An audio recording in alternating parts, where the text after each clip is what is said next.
Have a good interview. Thank you.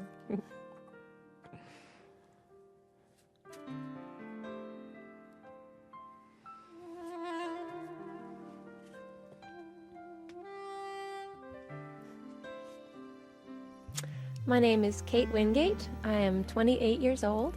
Today's date is July 19th, 2008. We are at the Nashville Public Library, and I'm here to interview Brenda. Hi, Kate. Hi. My name is Brenda Ivey Robertson. My age is 54. Today's date is July the 19th, 2008, and I'm here at the local Nashville Library, Public Library, in relationship to tell my story. Well, Brenda, we're glad you're here today. Thank you. Yeah, it sounds like you have a lot to tell. I do. I understand that you want to start out by talking about your relationship with music and how that has played a part in your life. So, were you musical as a child? No, I was not. My No? sister Freddie Mae Buchanan was the music person, and we moved to Nashville in 1968 after my father had a tragic hunting accident that moved us to Nashville in 1968.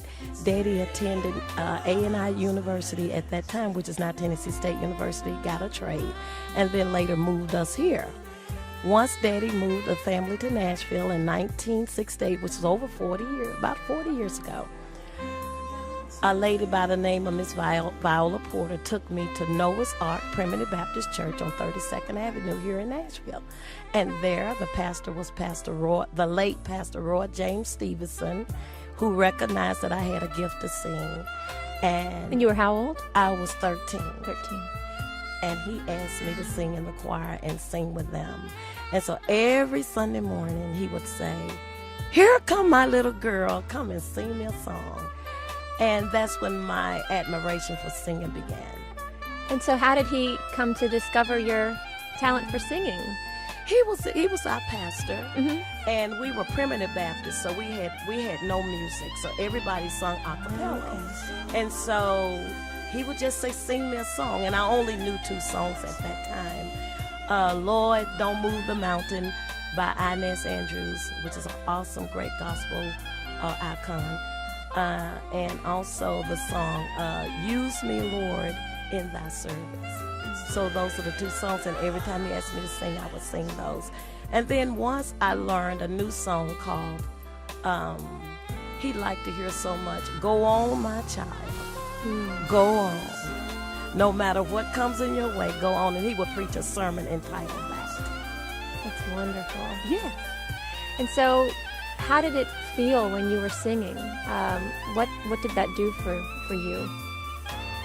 Singing for me, and I've learned in the later years, Kate, has been my escape from all of the crazy, abnormal things of life.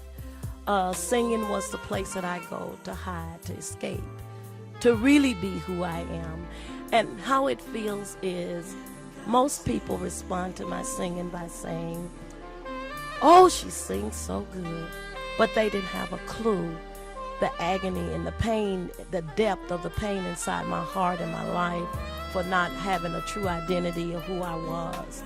Singing was the only thing that I really connected to. It was the only thing in my life from my thinking of myself as an ugly duckling. From that ugly duckling syndrome, it was the only thing in my life that I felt that I had no rejection. People had not rejected me to that. Right. And so when singing, I would just close my eyes. And it was if I was sitting on Jesus' lap with my arms around his neck and saying, "Daddy," and I would sing the lyrics of the song to Jesus. And it was my way of saying my prayer also. But when I would sing the song, I would always close my eyes. And it made me feel so good.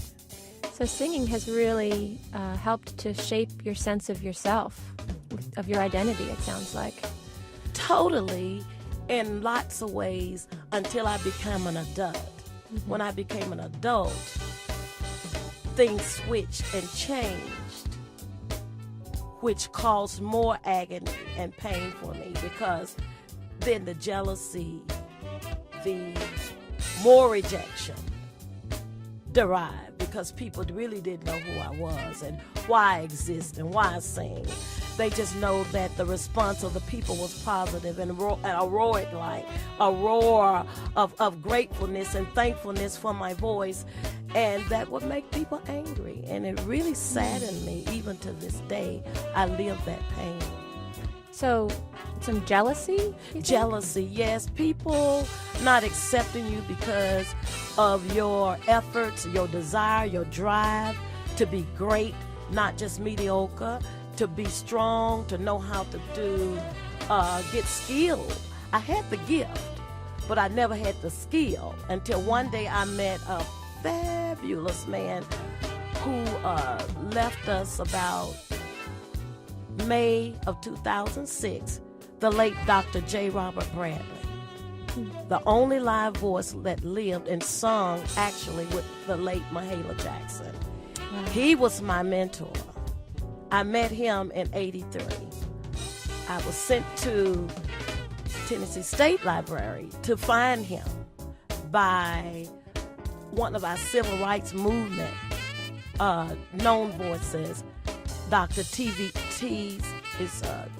Vivian. He told me to go to the library and look for Dr. Bradley. And Mr. Ed Grant was there, and he looked in the phone book and found Dr. Bradley. I went down to the Sunday School Publishing Board here downtown in Charlotte, and there Dr. Bradley was. And he had a big voice, and he talked like this. And he said, "Daughter, are you sure you want to be a gospel singer?" And I said, "Yes, sir, I'm sure." And he said, "Well, let me give you some guidelines that you must follow. You follow these guidelines, my daughter, my dear, you will know if you really want to be a gospel singer." So this was May of 1993. He says, "Hot right now, daughter. So let's wait till October, and then it will cool down, you see. And the people may want to come, you see."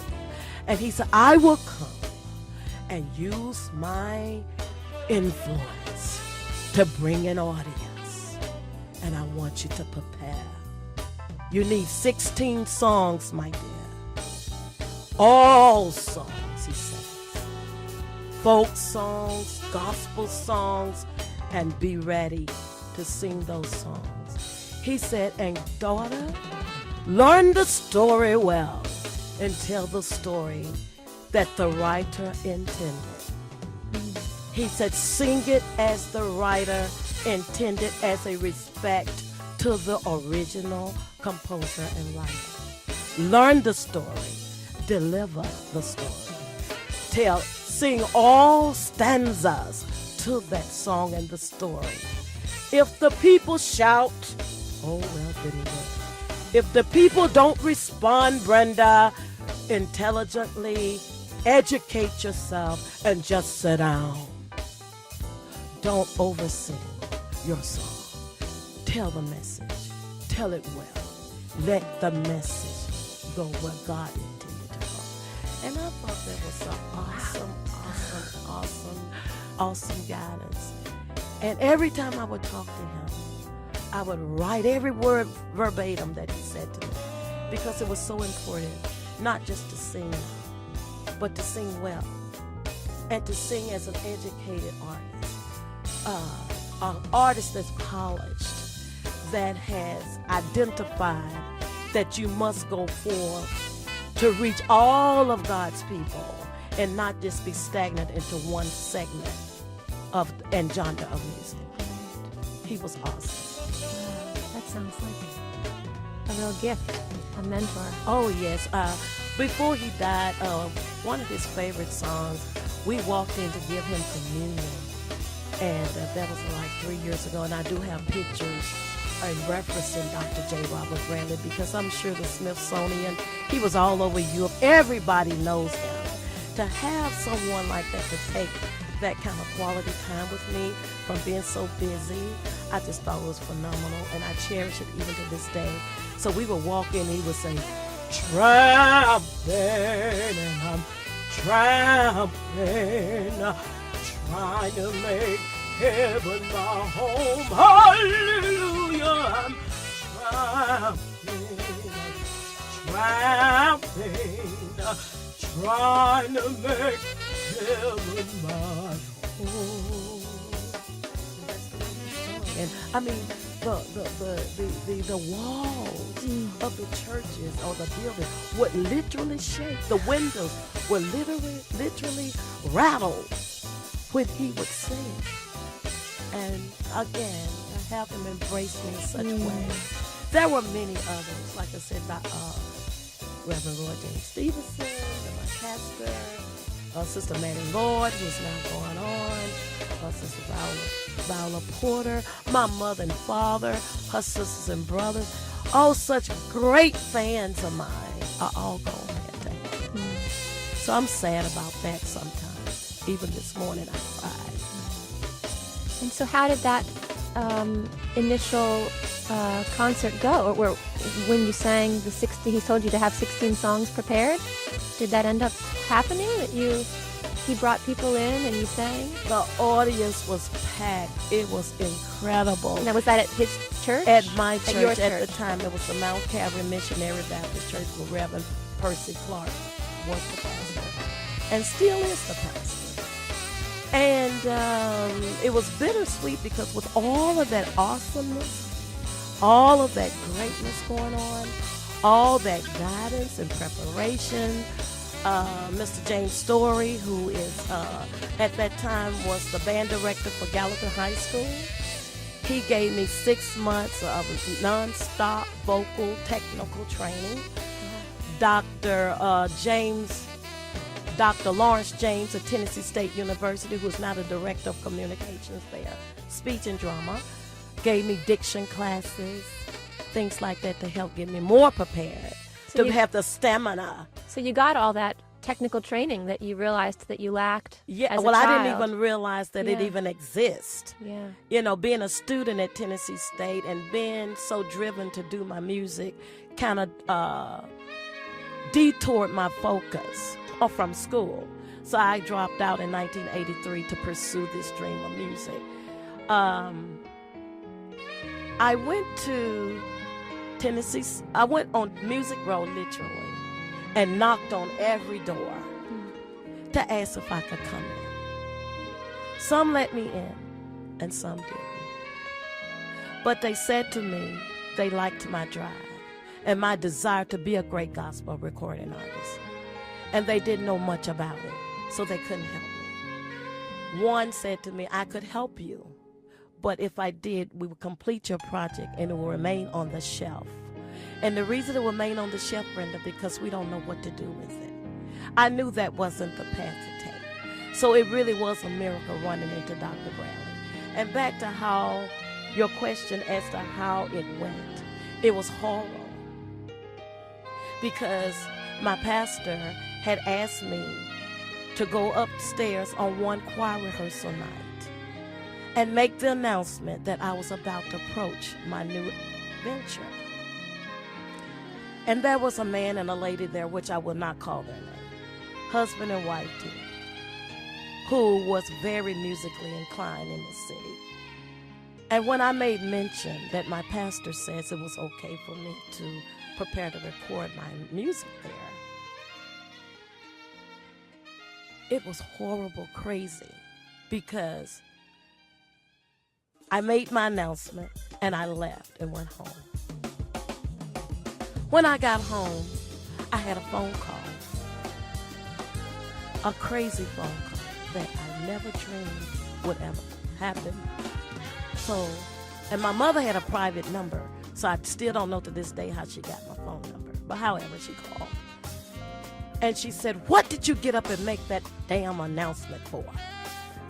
And I said, what announcement? I said, Pastor Clark asked me to make the announcement that I would be doing my gospel recording, and he wanted to make sure that the choir was aware to help me with the background vocals so that I would not get the church in any legal trouble. He wanted to make the announcement, make you all aware that this would be forthcoming. She said, well, don't you ever get up and make that announcement again, because my husband has not said he'll do a damn thing for you, and don't you ever do that again. Well, I hysterically started to cry, and I shared with my mother what was taking place. And then I called my pastor to tell him what was taking place, because I was sure he would embrace me and know that whatever was about to take place, that I did not have any reason for this coming about. Right. And so my pastor said to me, you will be the villain because you're the single woman. And I thought, I didn't understand. I didn't even know what villain meant. But I thought, okay, if this is guidance, I will listen and I will try to obey. Because Mother always taught us to respect all men of God. And I really, really, really was not aware of all of the things that would unfold happen. So he said to me, you must come to church on one Thursday night so we can all have a meeting about this. With the choir. With the choir and the woman and her husband. And I was so afraid. I was literally shaking. I said, I don't want to come because I've done nothing wrong. I made an announcement based on your recommendation, which, and actually my pastor should have made the announcement, but he asked me to do it. So anyway, I made the announcement, make a long story short. And that happened, the call. And when I finally got the nerve or the courage to go to church, I went to choir rehearsal. And I recall this couple being there, which I had met him prior in a recording studio. Moses Dillard, who is now deceased, and this gentleman, I had met him at their own record recording company, supposedly, prior. He's the one who recommended me to the church. And so, and he did say from time to time, he said, you look like my wife. And I thought, well, I had not met his wife, so complimentary, maybe complimentary not. That was not the issue, but that's how I come to know them and how I became a member at that church. And prior to that,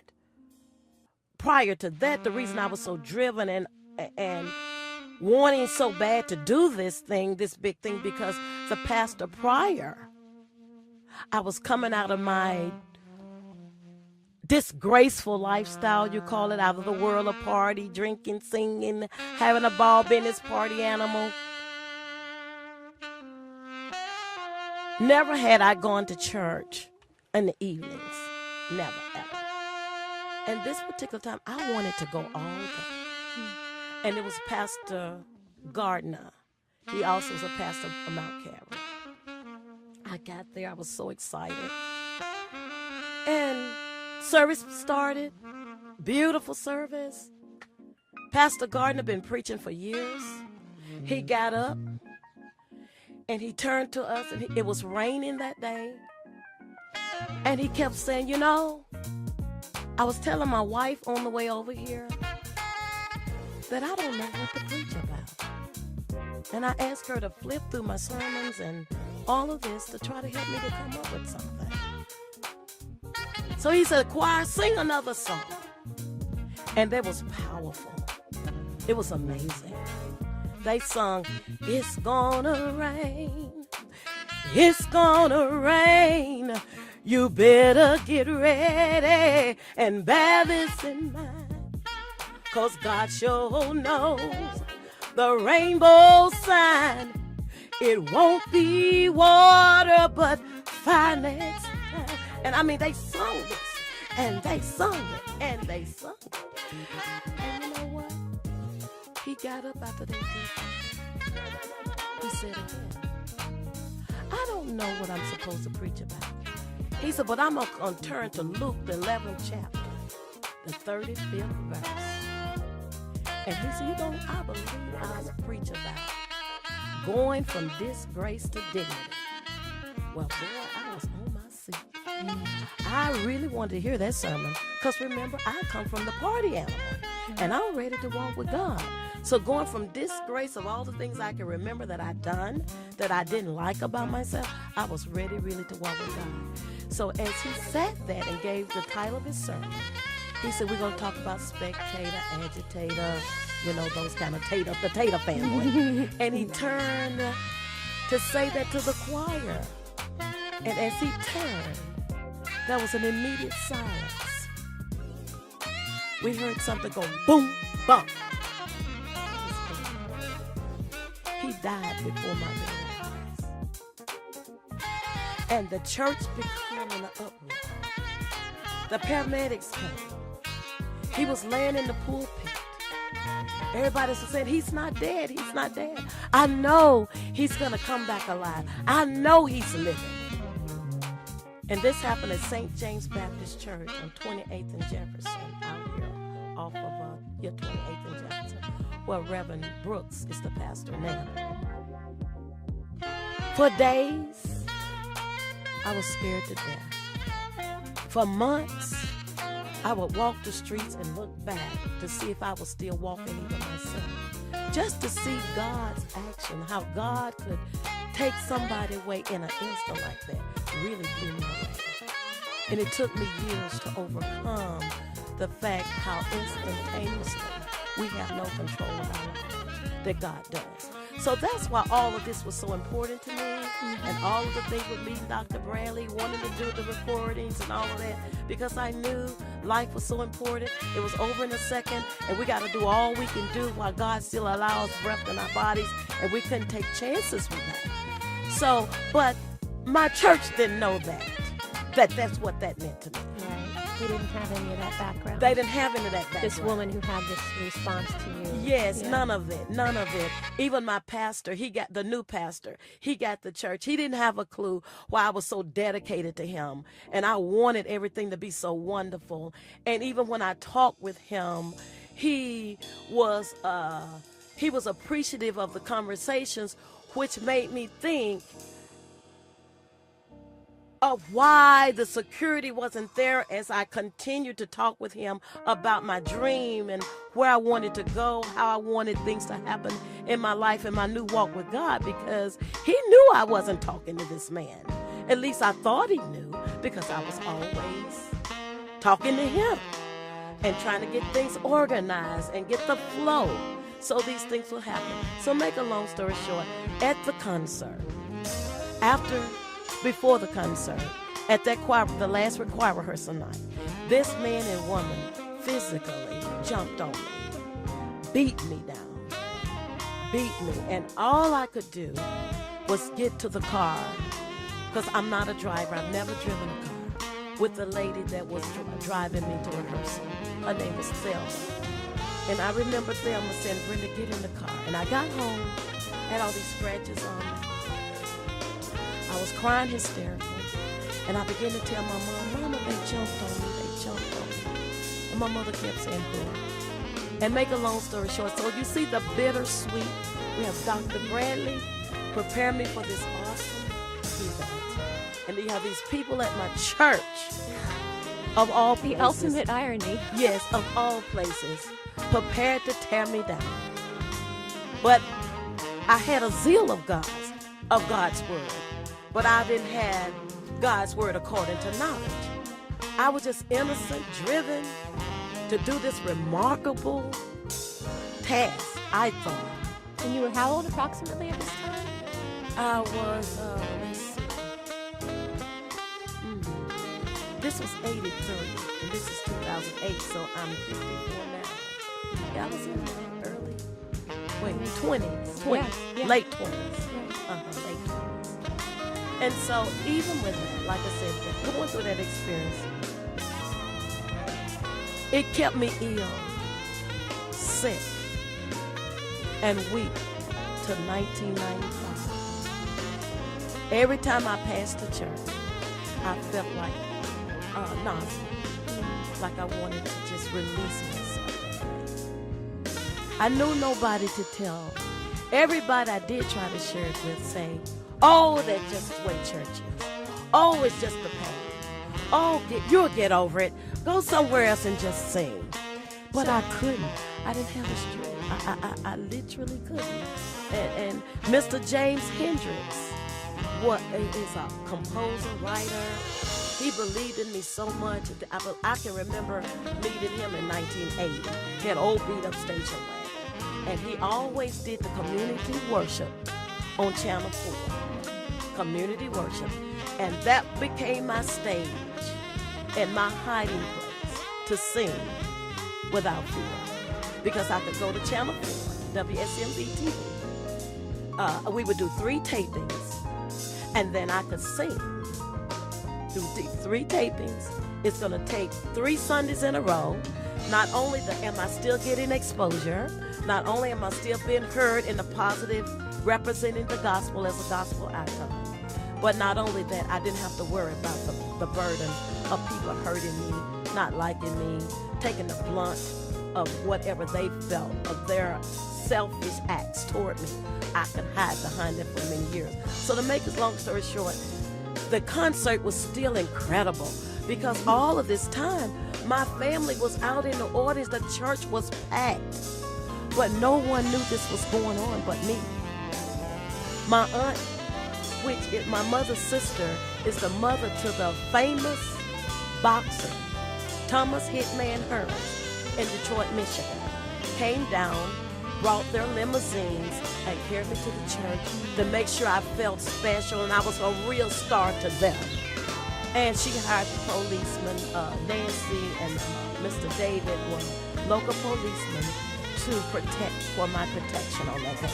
So no one really knew all this was going on except my family knew that this had taken place prior to the concert event date. And was this couple in the audience that day? No, it wasn't.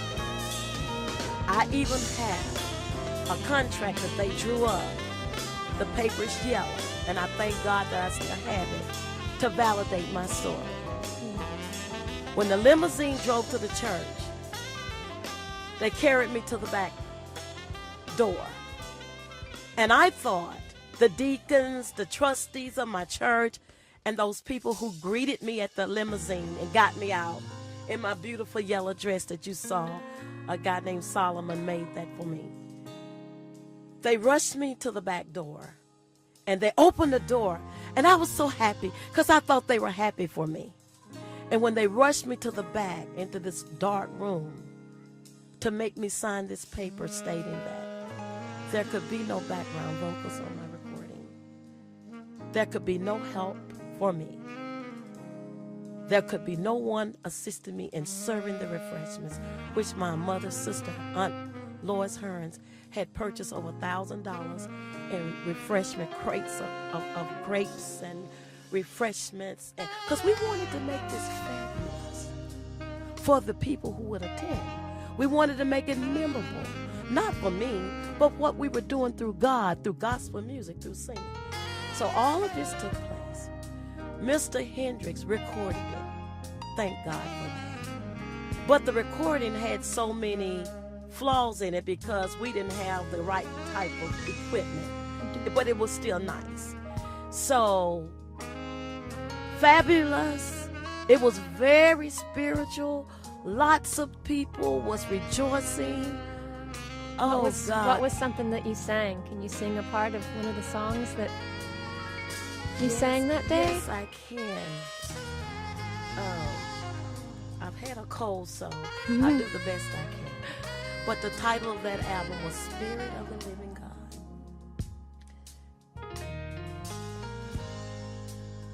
Okay, I'll just Okay. And thank you for asking. Spirit of the living God,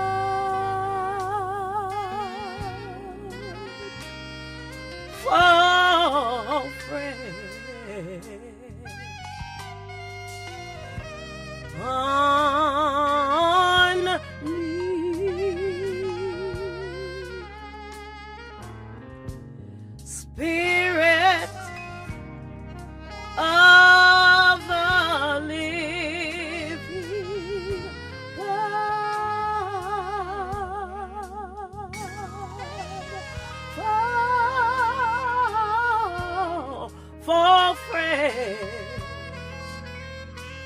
on me.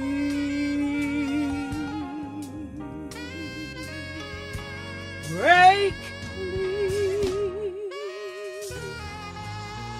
melt me, hold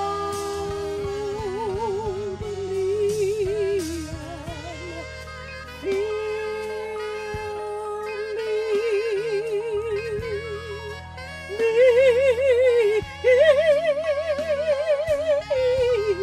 Oh Lord, Spirit of the living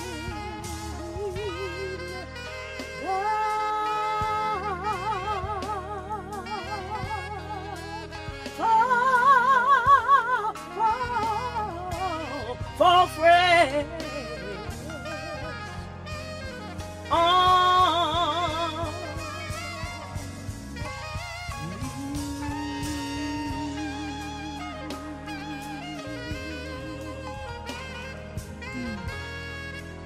Thank you. That was beautiful. hopefully though inside that you saw the diction, which is so important, is what we really want to drive home, is singing in spite of all we go through, no matter our purpose. The most important thing, we know it's a skill. If we want to minister to people, or if we just want to sing, make sure we polish our art.